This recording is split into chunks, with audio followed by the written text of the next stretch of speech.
Earlier this month, a 42-year-old named Philip Clay was found dead in Seoul, South Korea, from an apparent suicide. Clay was one of an unknown number of Korean adoptees who were brought to the United States as children and then deported back to South Korea as adults. Over the course of 4 months, J. Caspian Kang followed the story of one of them, a Korean adoptee named Adam Krapser.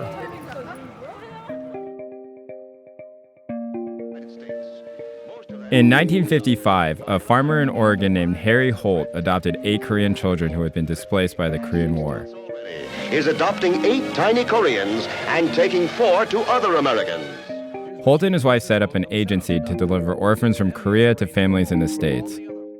Since then, over 150,000 Korean children have been adopted by American families. In 1979, the Holt Agency brought over a 3-year-old named Shin Song Hyuk and placed him with a Christian family in the States. As an adult, he learned that because of an oversight during the adoption process, he wasn't a U.S. citizen. And at the age of 41, he found out that he was going to be deported back to Korea. What have you been doing to prepare for a life in what is essentially a foreign country to you? I have a little book that it's like a tourist book, kind of. I try to learn a little bit of, some of the words, and this is a pretty difficult situation to go through. I know I've been separated from my family, I've been separated from the people I care about, and the life that I know, and I'm about to go somewhere that's going to be completely foreign to me. When he first arrived in America, Song Hyuk's new family changed his name to Adam, but they didn't fill out the H-3 document, a routine form that grants citizenship to international adoptees. 6 years later, Adam's adopted parents decided they didn't want him anymore and called an adoption agency. The adoption agency called Jackie Fleming. I was told by the social worker that his welfare was seriously in danger. So I dropped everything and I went with her to pick him up. And he was sitting on the curb waiting for us to come get him. He was 62 pounds, very quiet. He didn't seem to show a lot of emotion. I could tell that he was very depressed and just totally didn't know where he belonged. Are there any memories you have of those first days that you were with him? Well, he wasn't really responding too much to us at that time. And as time grew on, we got closer to him, and at night he would always... At first I had to coax him to come sit in the chair with me, and then later on he would show up every night to sit in that chair with me.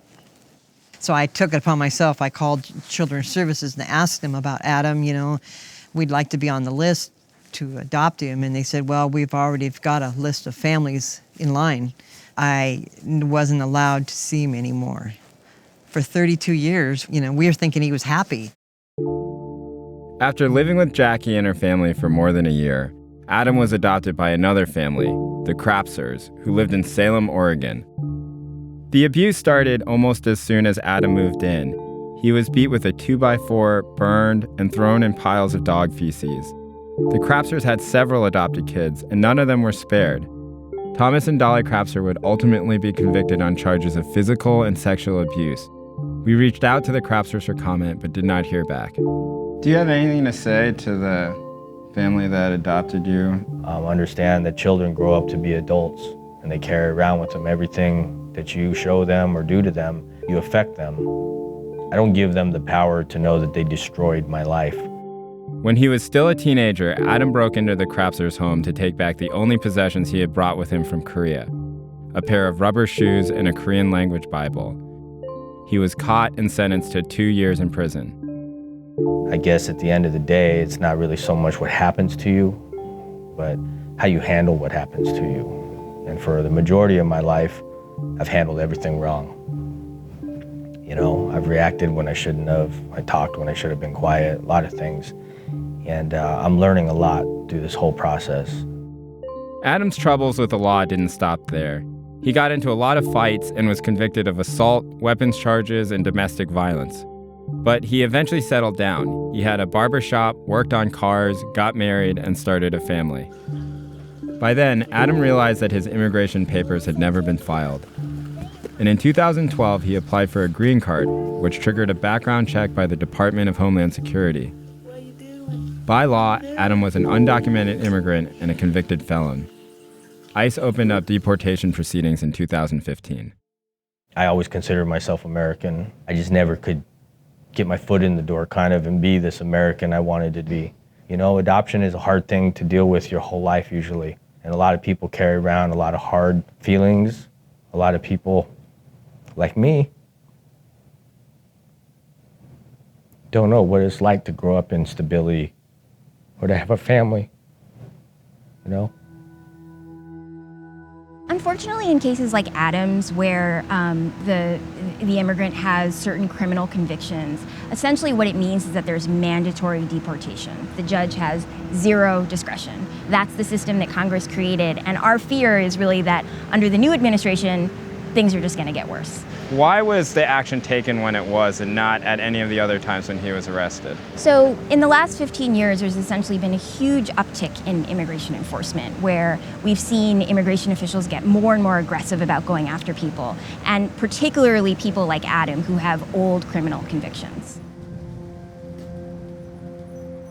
I'd be lying if I said I'm not terrified, but it's mixed with a little bit of excitement. It's mixed with a little bit of finality, you know, for me.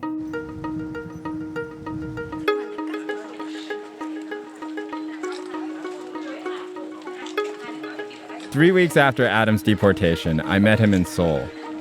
By law, when Adam returned to Korea, his name reverted back to the one on his birth certificate. He is now Shin Song Hyuk again. Adam lives in a tiny studio apartment. You got a haircut, I noticed. Yeah, I cut it. When I got here, I got the Korean little boy haircut that everybody has over here with the bangs. The lady didn't speak any English, and I was trying to explain to her. She didn't have any of the equipment I'm used to in America, so basically the haircut I left here with, and it's what I came back with. Well, I got lost here one day. I was about 4 blocks from here because I got dropped off at a cab. Somebody asked me, "Oh, is this where you live?" And I look up and it looked like it. So I said, "Yeah." And so I got out and was walking. And I was like, "This is not the way." And I got lost. Just like I just felt handicapped. I mean, I stayed in here all day yesterday. I didn't go anywhere. Why? Because I didn't want to get lost.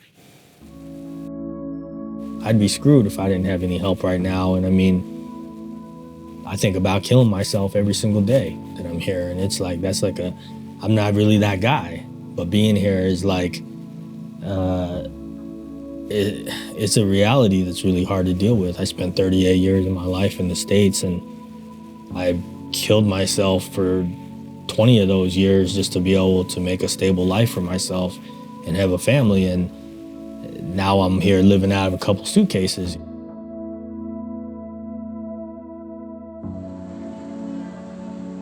You know, there's things here that I guess that I'm seeing right now that are kind of comforting in a way. I'm just another Korean face in the crowd, you know? I mean, they're not looking at me like, "Oh, you're from America." They don't know that right away. Adam needs to start making a living. He's hoping that he can open a barbershop just like he did in the States. Today, he's going to scout out locations in Itaewon, the expat neighborhood in Seoul that houses an American Army base. Hey, what's up, man? I just came by to just check out your shop. I just got deported from America back here. I was adopted to the States 38 years ago. And so I'm finding an area where maybe I might open up a shop, or I might, because I used to braid and I had a black barber shop in America. Yeah, somebody told me about it. I just came by to check it out, see what you guys had going on. Yeah. All right, man, thank you. Once someone's deported from the United States, it's extremely difficult to come back. There are a few things that can be done. For example, they could try to get a pardon either from the governor of the state where they were convicted or from the president. Unfortunately, right now, a pardon is really a Hail Mary pass. Adam's wife went to visit him in Seoul 3 months after he was deported. He's hoping that she and the kids will join him in Korea soon, but no plans have been made, and he's still exploring legal options to come back home. I don't know if one day, I'll get a call and they'll say, oh, you can go back to the United States. How I'll feel about that. My hope is that somehow we'll all kind of find our place. Hi, baby. You feeling better? I love you. Before he was deported, Adam submitted a statement to an immigration judge. Hi, baby. He wrote, "America promised me a home. When I was sent to America, the possibility of being Korean was left behind. The language, the culture, whatever family I might have had. Night-night. But my children do have a whole family and their whole lifetimes in front of them. I just want to do right by them. I want to have a chance to watch them grow up healthy and happy.